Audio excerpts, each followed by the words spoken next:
Depan sama, belakang lain. Ni cerita Swiss ke apa ni? Pergi kedai elektrik, tengok Swiss. Bang, ni Swiss sehala ke dua hala? Tauke jawab, lu tengok belakang. Kita pun cakap dalam hati, belakang? Aduh, macam mana ni? Kalau tengok depan, dua-dua Swiss ni nampak macam abang kembar. Bezanya bukan kat depan, bezanya kat belakang dia. Nanti saya tunjuk cara paling senang nak tahu mana satu Swiss sehala, mana satu Swiss dua hala. Orang awam pun boleh kenal. Tak perlu ambil sijil wireman pun. Kalau korang pun pernah salah beli Swiss, like and follow dulu. Kita belajar elektrik cara tak pening. Mula-mula kita pusingkan Swiss ni, kita tengok bahagian belakang dia. Bandingkan dua-dua Swiss ni, dah nampak tak beza dia?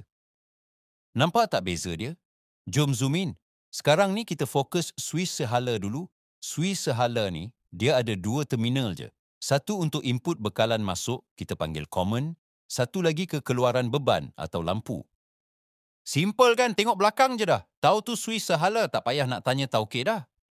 Yang ni pula Swiss dua hala. Nampak tak beza dia? Dia ada 3 terminal ya. Untuk sambungan dia pula, nanti saya buat video yang lain ya. Okey, dah faham kan? Jom buat ulang kaji sikit. Swiss sehala dia ada 2 terminal kat belakang dia ya. Swiss dua hala pula ada 3 terminal. Oh, lupa nak cakap. Terminal tu adalah lubang yang ada skru tu, tempat masuk wayar elektrik.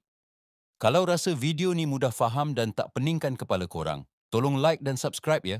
Banyak lagi video yang saya akan buat untuk orang awam untuk faham asas wiring.